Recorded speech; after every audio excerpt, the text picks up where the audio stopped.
Hello, everyone, and welcome to a new edition of Real PR with me, Fiona Scott. I hope you're having a good day, a good week, a good month. If I'm looking a bit hot today, well, at the time you're seeing this, we're recording it in heat, so everything is hot. But for all I know, this could be going out on a wet winter's day. Who knows? Today I'm joined by a lady I don't know. I have never met before, but she's written a really interesting book. So we're going to get right into it. Thank you for having me on. So, Dad, fire away. Tell us about your book and what it's about. So my book's called Bad Influence: How the Internet Hijacked Our Health. And it's funny in some ways being on a PR podcast because in many ways it's the antidote of PR. It's teaching people how to spot PR and cut through it. And the premise of the book is what you're seeing online. Is it medicine or is it more marketing? And clearly people have to market their products and sell their products. But often there are techniques and tricks that go into that don't really resonate with what we understand as evidence-based medicine. So evidence-based medicine is the idea that the treatments you get, let's say in the NHS, are based on robust evidence. And quite often what we see in health, particularly with social media, is that claims get well ahead of the evidence. And so the book sort of helps people to spot that. So, why did you write the book? How did it all come about? So initially, I trained to be a doctor, and then I worked on the British Medical Journal, the BMJ, for about 12 years, and I set up their investigative journalism. So I was investigating everything from drug companies and food companies to tobacco, alcohol lobby, conflicts of interest, bad science, distorted science, regulation. And I did that collaboratively with the likes of Panorama, Dispatches, Channel 4 News, the Telegraph, and then part of the International Consortium of Investigative Journalists. Um, and then I left, I went freelance and I continued to report Panorama. And then I was recruited by Newsnight to start doing more of their health and science content. And that was sort of the end of 2018. And then 2019, I was doing investigative stuff. And then we know what happened in 2020, the pandemic. And they just happened to have someone who has a medical degree on their team. So the editor, Esme Wren, said to me, Deb, I want you on health. No surprises really. And some people have sort of said to me, oh, right place, right time. And I was like, no, wrong place, wrong time. It was brutal, sort of really being one of the main people carrying the program for 2 years at a time when it's a lot of uncertainty, people are scared, it's very polarized, the debate. And we saw the massive rise of social media in this time as well, because people were stuck at home.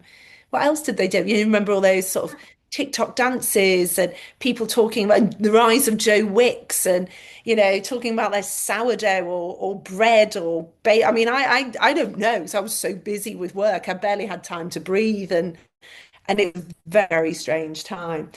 And then I was headhunted by ITV News to be their science editor. And quite frankly, I was quite burnt out. I know lots of other things going on, and I sort of realised that I wasn't entirely a news journalist, but there were other things going on in my life as well. That wasn't the sole decision. Mm. But working at ITV it was an incredibly good experience. TV news is brutal. It's I like know. start very early, and then if you're doing a live on the news at 10, you come off air at 10:30 and you're flying and you don't eat properly necessarily. You don't have sit down dinner. It's hard to have a social life or see your friends and family. It literally becomes your life. Um, but it was very good training. How do you do a 2-minute package on quite complicated issues in health and science that resonates for a tea time telly audience? And it's incredibly good training and to think really critically about how your pictures match your words and how you script and everything. But then you're doing more and more stuff. So when I started, the evening news was only half an hour, then expanded to an hour. You have to do content for online, you have to do content for ITVX, you have to do podcasts, you do then tonight, and then on assignment there, more their current affairs end of stuff. So it's a massive job. And I sort of made the decision to leave for various reasons. And then I thought I'll just go back to doing documentaries is what I'm used to doing. And the market had totally changed. And I Mm. think when you're in it as I think when you're in it as intensively as I was, you you sort of don't notice. I liken it to being a frog in a pot of water that doesn't know the temperature's starting to go up. There's all these changes happening around you, but you're so immersed, you don't really realize what's going on until you leave and you go, oh my goodness me, the media landscape has totally changed. And even the likes of the BBC, where I'd worked for years, sort of wanted sort of more influencery types reporting quite heavyweight current affairs content. Um, and someone said to me, do you want to be an influencer? And I was like, hell no, no way.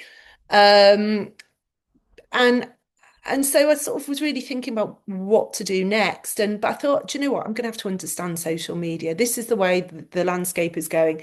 Increasingly, this is where people are going for their health information. Yeah. And I thought I really need to understand this because what we know about health, and if you're a doctor, you're seeing a patient, what you want to try and establish are their ideas, concerns, expectations. It's known as ICE.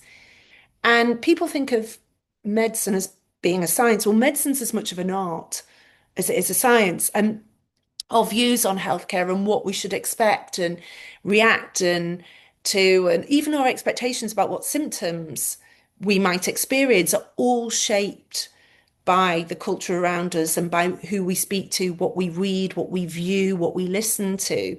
And that can have a massive effect on people's outcomes of healthcare and trust within doctor patient relationships.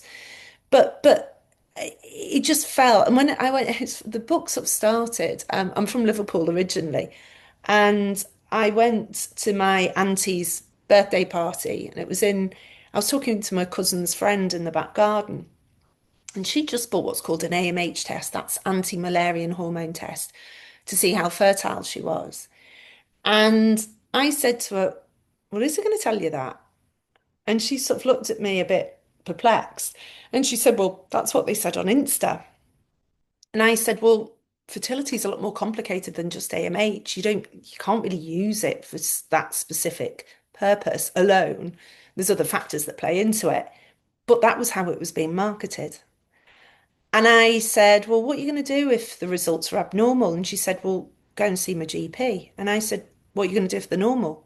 And she was like, I'm going to go and see my GP. And I was like, yeah, and you bought a test for about 160 quid that you're not going to be able to use. But no one sort of explained that to her when it was being marketed. But that's where people were getting their information from. And equally, friends were getting their information about HRT or ADHD or, full body testing and all this kind of stuff. They were all turning to social media. And I just thought I've got to take a look at this and look at the impact. And I had a very open mind, to be perfectly honest, when I started, and I interviewed about 200 and odd people. So influencers, content creators, marketing agencies, doctors, academics, all sorts of different people. And I looked at the medical literature. There's about 600 references in the book. So it looks really thick. It's because the references are like, References there. Yeah, yeah, yeah. yeah, yeah. Everything's footnoted. And it just took me on a really, and I kept a very open mind. And it just took me on a really interesting journey about what impact it might be having on our health and also how perhaps the medical profession might need to respond. So that's the book in a nutshell, and it's got all sorts of different stories. It's very much storytelling. I mean, it's a science book, and it's been shortlisted. I'm going to go woo woo. It's Ooh, been ooh, ooh. shortlisted. You haven't actually told us what the book's called, Deb. Oh, that's a bit of a mistake, isn't it? I should Let's think. bad influence, how the internet hijacked our health. Do you know, I was just thinking so much of what you says resonates because what you don't know about me is that I was an investigative journalist for HTV, ITV in Bristol for many years. And I saw the landscape changing in as early as the early 2000s, that TV companies were going to move away from serious investigative journalism. The BBC probably not as quickly because they were publicly funded. But we have seen that, and I love doing documentary programs. I was integral to making a program about OCD and about Seroxat and the use of Seroxat, and some became panoramas and dispatches. Right. Shelley Joffrey did the panoramas. I saw Shelley the other day. Yeah, but I totally agree with you about social media and the way in which the algorithms work really influence what you see and believe. And I always try and explain to people that an algorithm doesn't see good or bad, it just sees interaction. Yeah. If you're interacting with bad messages, you get more bad messages.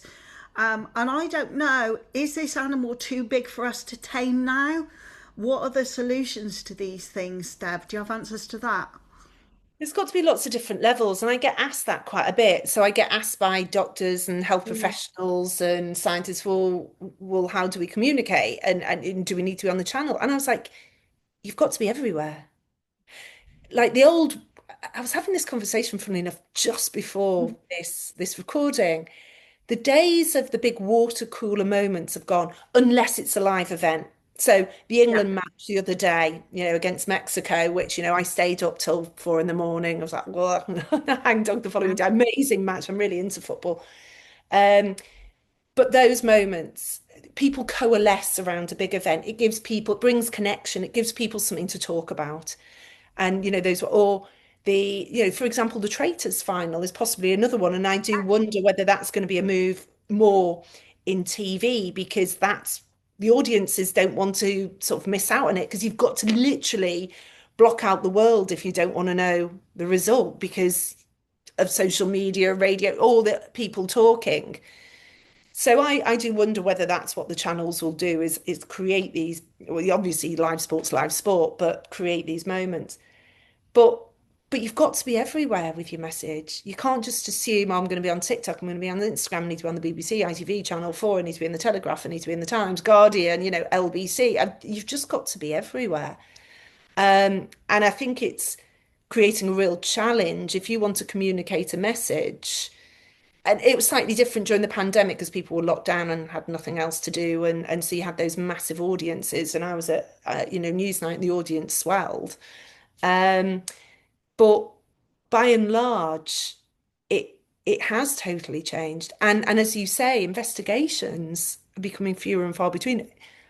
I There's some incredible investigative journalism that still goes on. The Sunday Times still does really good stuff. The BBC, Channel 4, ITV, they still do stuff. Sky, they still do stuff. But the outlets, certainly the BBC, are much more limited. So I did investigations for Newsnight. That team's gone. Mm. Newsnight don't carry those stories anymore. Well, Uh, I was on the team, investigative team based out of Bristol, and we were all made redundant in 2009. So I had no regional investigative journalists for ITV since that time. So you're relying on, so there's a lack of accountability. And I think on social media, I think you're quite right. If you want accountability, you're going to have to be that counterbalance. You're yeah, going to have to be, particularly in the world of health and medicines. I do wonder, this obsession we have with weight loss jabs and weight loss tablets is just one area of health that is social media has caused to spiral. And I don't know whether that's a good thing or a bad thing, but it certainly, it pulls you in. it does. I've got a chapter on the weight loss drugs actually in the book, and about how it's in many ways it's a canary in the coal mine for perhaps how medicine's going to change in the future. Um, I read the other day that Eli Lilly, one of the companies that makes Manjaro, well, it is the company that makes Manjaro, so tirzepatide is the generic name, is going to be offering services directly to patients. That is Oh, totally new, that a drug company yeah. potentially, goes direct to consumer. We've had bans on that in the UK. I did a piece for the BMJ recently about direct to consumer advertising of prescription drugs. Because we've got a ban. You might have gone to America and you hear the glossy ads, you see the glossy ads for a prescription drug, and then you sort of hear what it's going to do for you, and they're all glossy and sort of hazy, faded videotape, and then you hear the string of side effects. Well, social media has enabled that to come to the UK, that kind of advertising. And it does have an impact. It has an impact both on patient expectations and what they ask their doctors for, and it has an impact on doctor-patient relationships, and it has an impact on demand. And then that then impacts on the National Health Service. So, Mm. and that is where a lot of money in drug advertising is going, and working with what they call patient influencers to promote drugs. And one of the issues there, it's very hard to regulate because it's hard to challenge someone's personal story. Yeah. And actually, you're right. We've just spent a month in America prior to talking to you, and the amount of ads for drugs for all sorts of things are insane, off the scale amounts of advertising compared to what we're used to now in the UK. Honestly, I mean, literally could watch a television program over there and by the end of it feel really ill by the amount of, if you've got this, if you've got that, take this, take that. And also, the other thing I noticed, Deb, is at the end of the ad, there's almost as much time spent talking about the possible side effects Yeah. and there is about the efficacy of the drug. Yeah. And they have to, and that's a Yeah, legal obligation. yeah. And but what's interesting is what you said then is Mm, it makes you just the thought of it makes you feel ill. You start thinking, have I got this? Have I got that? mm, Have I got that? Is that healthy? It's mm, constantly thinking, what have I got? What illness do I have? Is that healthy? So typically we think of people as healthy until they're proven sick, until they start getting symptoms. Obviously, we have some screening programs to try and detect illnesses before they're symptomatic. In the UK, that might be for breast cancer or, cervical screening or bowel cancer, and there's some in lung cancer. But it's very complicated screening, and I talk a bit about it in the book. But increasingly with social media is you're being told you are sick until proven healthy. So you flip the paradigm. mm, You might have this. So you create the fear, and we know fear sells. We know fear sells newspapers, mm, scary headlines and stuff, and you trade on fear. But create the fear and then sell the protocol to fix it. Tell someone they're broken, and I've got the protocol to fix it. mm. And I'm not sure that's entirely healthy. Well, I don't think it is healthy, Yeah, actually. I know, clearly. And I have actually turned clients down for products. In the case I'm referring to, it sounds CBD products because I don't believe what they're claiming about it can be proven. And the journalist in me doesn't feel comfortable promoting something which is claiming a health benefit that cannot be proven. Mm, So I've walked away, and I usually walk away by saying something like, I'm not comfortable with that. I don't think the stats support it. That's just your dream. That's just your wish list of how you want this thing to work. You've got no data to support that. And of course, you do think afterwards as a business owner, you think, oh, I've just turned down, whatever you're charging per month in the world of PR. But my mantra is I've got to be able to sleep at night and be happy knowing if someone's bought that product that it actually says what it does and that it is safe. mm. And you've turned that down. And then equally, there'll be someone that's happy to take that Yeah, contract. So those claims will get out there. yeah. And it's very hard to regulate for the Advertising Standards Authority. Like social media is just, it's like whack-a-mole. Um, and it was interesting, we started off by talking about the weight loss drugs, and that was a massive. First of all, it started with Ozempic, which isn't licensed for weight loss, it's licensed for type 2 diabetes. But they noticed that weight loss was a side effect. Um, and it was talked about the Oscars. You've got celebrities going around talking about this drug on the sofas of morning programs. That's free promotion, you know, in many ways. And then social media with all the sort of conversations, and there's whole weight loss communities. Um, and then you've got a whole market there of pharmacies that are perhaps selling at times to people that wouldn't always fit the requirements. And if you look at the trials for these drugs, they're quite specific actually. tested on quite a specific population, and they don't just give the drug. They also wrap it up with exercise and dietary advice. So, so the people in the trials, the evidence you have are from the clinical trials, but it's quite a particular population who are exercising and making dietary modification. But that's not how a lot of people that are buying the drugs are using them.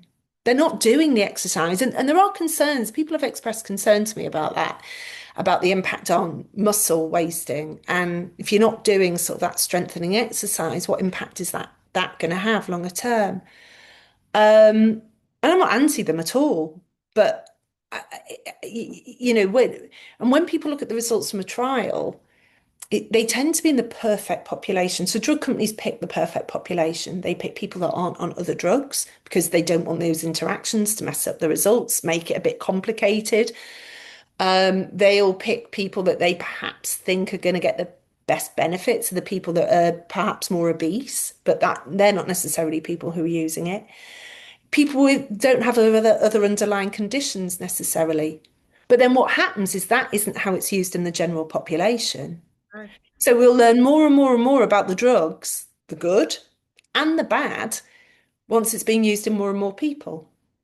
Um, and so I think we just have to be mindful of that. And I sort of try in the book to explain this because science is iterative, it's rarely definitive. Mm. And actually, medicine is about uncertainty. So everything's about statistics. And for example, an example, say for a statin, for Mm. somebody just to prevent a heart attack. Um, you have to give 155 people a statin to prevent one non-fatal heart attack. But as a doctor, you wouldn't know who that one person's going to be. So a lot of medicine is a sort of numbers game, but you can't always predict. We're not always very good at knowing how people are going to respond. Um, but that nuance and that subtlety dies on social media. It's very certain. Mm. Uh, Do you think, though, Deb, that we are losing generally, rather than specifically us, losing an ability to think critically when we're seeing things on social media that make claims about whatever it may be? Are we losing our ability to think critically? I don't think it's necessarily a case of think critically, is I don't think we've ever been used to this kind of exposure. So for example, in America, Americans are used to these drug ads. They've sort of grown up with them and they've grown up with a health system which is well, it's very commercialized. We're importing that. And I just don't think we are used to it. We've not really been shown how to navigate it. And I spoke at an all-party parliamentary group about political and media literacy. This was a couple of months ago. Mm. But there's health literacy in there as well. So one of the things that when I realise I'm speaking to a PR, is one of the things I say to people is, well, when they're on social media, ask, why should I believe you? And where's the money? And it's the thing you do as a journalist. And that's what I've noticed again, like my friends who don't have my background, I do this for a living, I'm paid to do this. Well, I'm freelance at the moment, so so it's they were sort of having to ask the same questions as I did in my day job: was what the benefits, what the harms, what's the uncertainty? Is this condition even real? Because some conditions are just made up. And who's paying? Where's the money? It's always, isn't it, in journalism? It's Follow the always money. money, Follow the money. money. Follow the money. And you have to do that. Yeah. You have to become your own mini journalists Yeah. when And you're looking at claims. yeah. And of course, in my world, well, one of the reasons PR not BS even exists is because of the BS that's in just my sector that I am in now, because I straddle the world of journalism and PR. And yeah, I'm seeking out good news. I'm not seeking out, or I'm trying not to seek out untruthful news, though, because truth is nuanced. But also, some people don't want the truth to be known. because the truth is complicated, the truth is nuanced. And it's like having a headline and then you read the facts of the story and you think, well, all right, the headline has some truth, but the reality is actually far more complicated than that. Absolutely. Yeah. Do you know what I mean? So what? Look, let's project forward. It's, we're coming to the end of 2026 into 2027. What are you going to be up to? Where are we going to find you doing stuff? Well, I still want to do journalism. I'll still be promoting this book, I think. It's a totally different experience. I'm used to sort of docs where you spend ages researching it, you go and film it, you're in a brutal edit suite where you're sort of there till 1 in the morning, back in at 9. You end up with vitamin deficiencies because you've drank coffee and eaten biscuits all day and not seen daylight. Then it goes out, you get the media coverage, and if you're at the BBC, inevitably you get the backlash. It's just Yeah, part yeah, of yeah, yeah, yeah, yeah. it. Um, a book's very different. It's sort of Oh, like, yeah. and you don't know where it's going to end up. Um, and as I said, it's been shortlisted for the Royal Society Science Book of the Year, which is amazing. I never expected. Amazing. Well done, you. Thank you. But that wasn't why I sort of wrote it. And it's interesting for me. It's really landed with the medical and scientific community, and I wasn't expecting that. I was writing a sort of popular book. I think it's technical in places. I think probably. I was not expecting it to land. And it's not just in the UK. I've sort of been giving talks in Italy, in the Netherlands, spoken in Australia, Australia, the States, kind of. And doctors have said to me it sort of provides a paradigm for what they're seeing in clinic. So I want to sort of work on that. I want to kind of really sort of think more. I've got a post at LSE. I'm a senior visiting fellow. So my background is sort of the interface between academia and mainstream media. And I think that's my sweet spot Yeah. because I And I sort of think get in the weeds, but I like talking to the public. I think Deb, I just feel your next book coming on has got to be around. There have to be people like you and people across the health sector, health professionals who want to be that counterbalance, probably already are, but they don't know how to reach enough people. There have to be those people because human beings are so varied and diverse, and there are always the dark and the light. We found them throughout our careers. I found them throughout my journalism career when I was full-time investigative journalist. There's always the case studies, there's always the academics, there's always what I used to think of as the baddies or the targets. I'd like to hear from more medical professionals who are confident at being out there with their message. Who are those people? And there are some, and I interviewed them for the book, but they're swamped, as you said, by the algorithm. But I think where health will have to go in some ways is helping people navigate and find those voices. If you look at the NHS website, it's very dreary and dull. And I've said that to them. If you're used to getting your information through personal stories and influencers, reading the NHS website is going to be like, eh, Mm. fingers, thumbs down. So you've got to stop providing people in ways that they're used to consuming information. And that is challenging to be able to tell that complexity in short stories and hope people engage. But there are some doing it. So one doctor I spoke to, Adam Fox, he's a professor of pediatric allergy. And he's got a channel on Insta, it's about 50,000 followers, but he directs his patients there. He says, look, I can't give you everything you need to know in the clinic, but in my feed, there'll be a video for you. So he directs, and then hopefully those people share it with other people that have concerns. So you have to sort of work on how you do this. And I think there needs to be more people with that ability on there, but keeping that trust. And one question I think I've had is how that trust that you build between if a doctor-patient relationship or in a community setting, like people on the ground, community health workers and things like that, how do you bring that to a social media platform and keep that trust and keep the trust there and then develop that further? Because, the infinite scroll, nightmare. You're not necessarily going to break through, or you're going to be the boring in amongst this sort of feed. So I think there are lots of questions there, and medicine's always always further behind. So Michael Marmot, who's a professor of public health epidemiology, he did a lot of work around social determinants of health and inequality. He said to me ages ago, if you're Mars, you can go out and do market research like that.